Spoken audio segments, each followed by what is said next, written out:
지금 이 순간 우리나라는 철조망을 사이 두고 핵무기와 마주보고 있습니다. 대한민국은 서울에서 평양까지의 거리는 불과 195km입니다. 서울에서 부산까지 KTX로 2시간 반. 그런데 평양까지는 직선으로 2시간도 채 걸리지 않는 거리죠. 그 195km 저편에 지금 이 시각에도 미사일이 준비되어 있습니다. 그냥 미사일이 아닙니다. 한국국방연구원이 2025년 발표한 보고서에 따르면 북한은 현재 최대 150발의 핵탄두를 보유한 것으로 추정됩니다. 그리고 2030년엔 243발, 2040년엔 무려 429발까지 늘어날 수 있다고 했죠. 그런데 오늘 여러분에게 들을 이야기는 이 숫자가 아닙니다. 진짜 충격적인 이야기는 따로 있습니다. 50년 전 대한민국은 이 문제를 이미 해결하려 했습니다. 그것도 아주 직접적인 방식으로. 그리고 그 계획은 누군가에 의해 강제로 중단됐습니다. 오늘 그 숨겨진 이야기를 여러분께 전부 말씀드리겠습니다. 그리고 지금 우리에게 남은 선택지가 정확히 3가지라는 사실도요. 이 영상을 끝까지 보시면 오늘 뉴스에서 나오는 안보 이야기들이 완전히 다르게 보이기 시작할 겁니다. 1972년 9월 8일 청와대 대통령 집무실로 비밀문서 한 장이 올라왔습니다. A4 용지 9장. 오원 청와대 경제수석이 직접 작성한 이 문서의 제목은 원자 핵무기 개발 계획이었습니다. 그로부터 반세기가 지나 이 문서의 존재가 확인됐죠. 박정희 전 대통령은 이 문서를 읽은 뒤 고개를 끄덕였다고 합니다. 그 고개 끄덕임 하나가 대한민국의 역사를 완전히 바꿀 뻔했습니다. 도대체 그는 왜 그 결단을 내렸을까요? 1971년이었습니다. 박정희는 청와대에서 충격적인 소식을 들었습니다. 미국이 주한미군 7사단을 일방적으로 한국에서 철수시킨다는 통보였습니다. 당시 박정희가 한 말은 이렇게 전해집니다. 나는 베트남에 30만 명을 보냈다. 그런데 미국을 믿을 수 없다. 우리 스스로 우리를 지켜야 한다. 배신감. 그리고 생존에 대한 절박함. 그건 단순한 감정이 아니었습니다. 전략적 계산이었습니다. 박정희는 1969년부터 이미 강요들과 핵 개발을 논의하고 있었습니다. 이 사실은 훗날 기밀 해제된 CIA 문서를 통해 확인됩니다. 1974년 마침내 본격적인 계획이 시작됩니다. 코드명은 890 계획. 한국원자력연구소, 국방과학연구소, 대전기계창 3곳에 나뉘어 비밀리에 추진됐습니다. 그런데 문제는 미국이 이걸 알아챘다는 겁니다. CIA 요원들이 청와대, 국방부, 과학기술처 부서장들에게 그림자처럼 따라붙기 시작했습니다. 1976년 미국 국무장관 헨리 키신저가 움직였습니다. 그는 캐나다, 프랑스 대사와 긴밀히 접촉하며 한국이 핵재 처리 시설을 구입하지 못하도록 외교적으로 차단했습니다. 그리고 같은 해 미국은 박정희에게 최후 통첩을 날렸습니다. 핵무기 개발을 계속한다면 한미 안보 동맹은 끝장이다. 그 말의 진짜 의미는 이겁니다. 당신 나라를 우리가 지켜주지 않겠다는 선언이었습니다. 박정희는 1976년 결국 공식적으로 핵개발 포기를 선언합니다. 하지만 여기서 끝이 아닙니다. CIA 기밀 해제 문서를 분석한 문정인 전 연세대 교수와 피터 헤이즈 노틸러스 연구소 소장의 연구에 따르면 박정희는 포기 선언 이후에도 1978년까지 비밀리에 개발을 계속했습니다. 그리고 1979년 10월 26일 박정희는 암살됩니다. 그의 죽음 이후 전두환 신군부는 미국의 환심을 사기 위해 핵개발 프로그램 전체를 폐기했습니다. 어렵게 쌓아올린 미사일 기술자들도 대거 해고됐죠. 그렇게 대한민국의 첫 번째 시도는 끝났습니다. 그런데 문제는 그동안 북한은 멈추지 않았다는 겁니다. 그런데 문제는 여기서 끝이 아닙니다. 북한은 한국이 핵개발을 포기한 그 시간 동안 단 한 번도 멈추지 않았습니다. 1956년 북한은 소련과 원자력 협력 협정을 맺고 핵 전문 인력을 소련에 파견하기 시작했습니다. 그로부터 50년이 지난 2006년 북한은 첫 번째 핵실험에 성공합니다. 그리고 지금까지 총 스톡홀름 국제평화연구소, 미국 과학자연맹, 일본 나가사키 대학교, 세계 최고 수준의 핵 연구기관들이 모두 북한의 핵탄두 보유를 인정하고 있습니다. 보유량 추정치는 기관마다 다릅니다. 미국 과학자연맹은 30개 이상, 한국국방연구원은 최대 150개, 그리고 2026년 이후엔 최소 100기 이상이 될 것이라는 전망이 나옵니다. 그런데 숫자보다 더 무서운 게 있습니다. 바로 전술핵입니다. 2023년 3월 김정은은 자신이 직접 화산 30일이라는 전술 핵탄두를 공개했습니다. 크기가 놀랍도록 작아졌습니다. 직경 50cm 이하, 미사일은 물론 어뢰에도 장착할 수 있는 크기입니다. 전술 핵이란 무엇인가? 쉽게 말하면 전쟁터에서 직접 사용하는 핵무기입니다. 히로시마에 떨어진 원자폭탄보다 파괴력은 작을 수 있습니다. 하지만 그 폭탄 하나가 히로시마에서 14만 명의 목숨을 빼앗았다는 사실. 그리고 서울의 인구는 지금 900만 명이 넘습니다. 아산정책연구원은 이렇게 말합니다. 북한의 핵전략은 단순한 군사력 과시가 아니라 인지전이라고. 쉽게 풀면 이런 뜻입니다. 실제로 핵을 쏘지 않더라도 우리가 쏠 수도 있다는 공포를 느끼게 만드는 것만으로도 상대방을 마비시킬 수 있다는 전략이죠. 그리고 사실 그 전략은 지금도 작동하고 있습니다. 여러분은 지금 뉴스에서 북한 미사일 발사 소식을 들을 때 어떤 감정을 느끼시나요? 잠깐 무섭다가 금방 잊으시나요? 아산정책연구원이 우려하는 것이 바로 그겁니다. 북핵 위협이 높아질수록 오히려 국민들이 더 무감각해지는 현상. 이걸 심리학 용어로 공포 피로라고 합니다. 매일 같은 위협을 듣다 보면 우리 뇌는 스스로를 보호하기 위해 위협을 실제보다 작게 인식하기 시작합니다. 하지만 그 위협이 사라진 게 아닙니다. 그냥 우리가 무뎌진 겁니다. 2022년 북한은 핵무력 정책법을 만들었습니다. 법의 핵심은 이겁니다. 적이 먼저 핵을 사용하겠다고 위협할 경우 북한도 선제적으로 핵을 사용할 수 있다는 선언. 그리고 그 법에는 한 줄이 더 있습니다. 핵 포기는 없다. 이건 협상 카드가 아닙니다. 그들에게 핵은 생존 그 자체입니다. 그런데 여기서 진짜 반전이 나옵니다. 많은 분들이 모르시는 사실이 있습니다.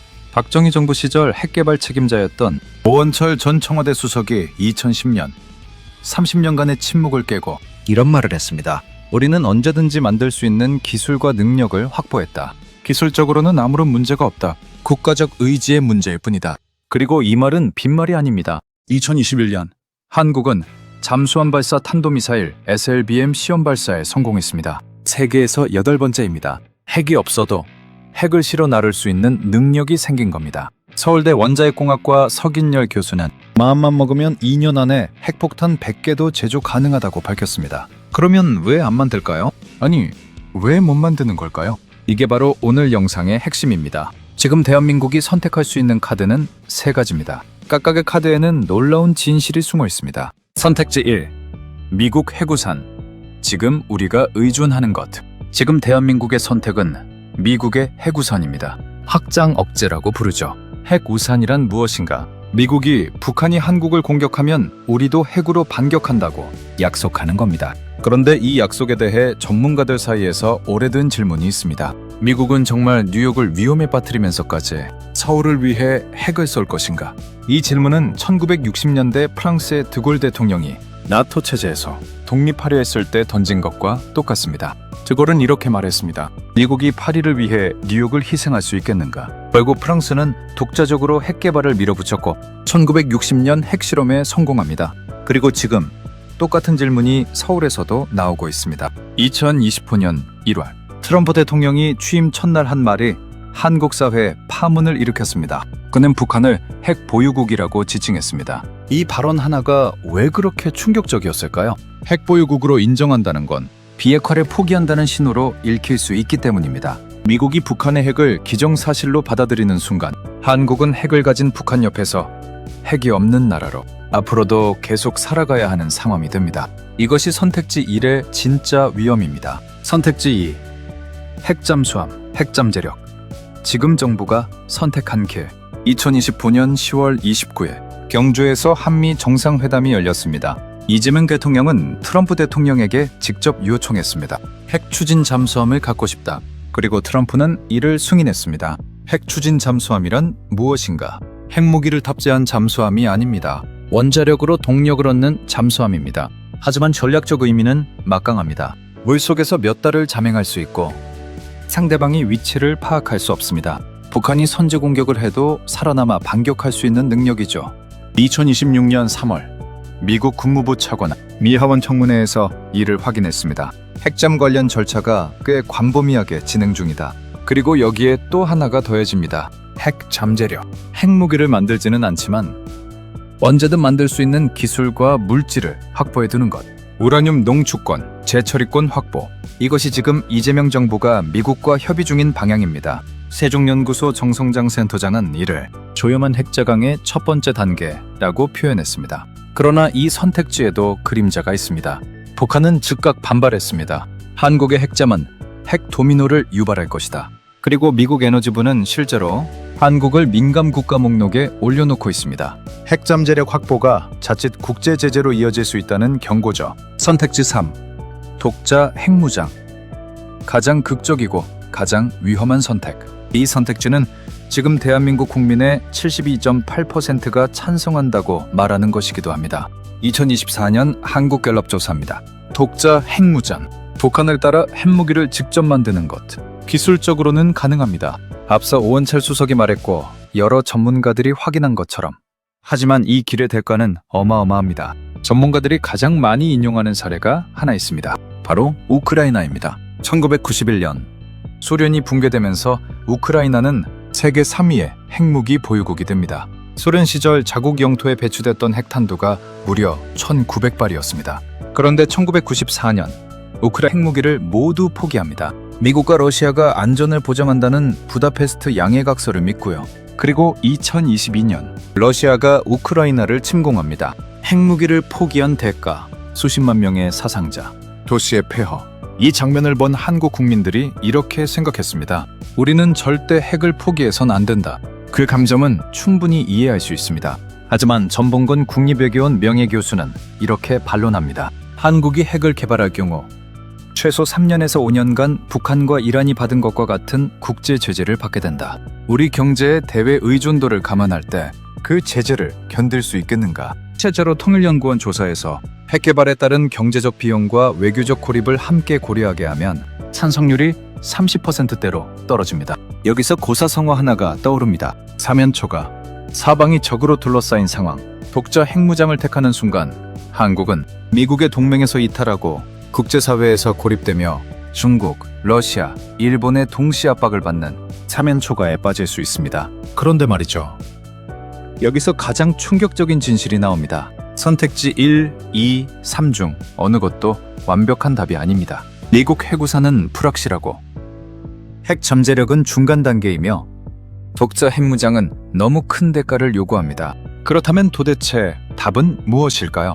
오프닝에서 드린 질문을 기억하시나요? 서울에서 평양까지 192km. 그 거리는 지금도 변하지 않았습니다. 다만 오늘 이 영상을 보신 여러분은 아까와는 다른 시각으로 그 숫자를 바라보고 계실 겁니다. 박정희는 50년 전에 이미 알고 있었습니다. 이 문제는 누군가 대신 해결해주지 않는다는 것을. 그리고 그 고민은 지금 우리 세대에게 넘어왔습니다. 역사학자 아놀드 토인비는 말했습니다. 문명은 도전에 응전해 살아남는다.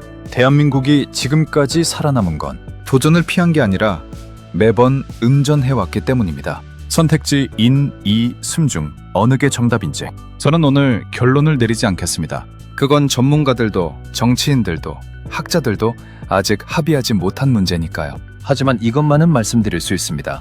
이 문제를 모른 채 살아가는 것이 가장 위험한 선택이라는 것을. 우리가 어디에 서 있는지를 아는 것. 그것이 생존의 첫 번째 조건입니다. 여러분은 선택지 1, 2, 3 중 어떤 길이 우리의 답이라고 생각하시나요? 댓글로 어떤 의견이든 소중하게 읽겠습니다. 그리고 마지막으로 한 가지. 만약 박정희가 1972년 그 선택을 했다면, 만약 미국이 그걸 막지 않았다면 지금 한반도의 모습은 어떻게 달랐을까요? 그 질문의 답은 어쩌면 지금 우리가 해야 할 선택 속에 있을지도 모릅니다. 다음엔 더 알찬 이야기로 찾아오겠습니다. 시청해주셔서 감사합니다.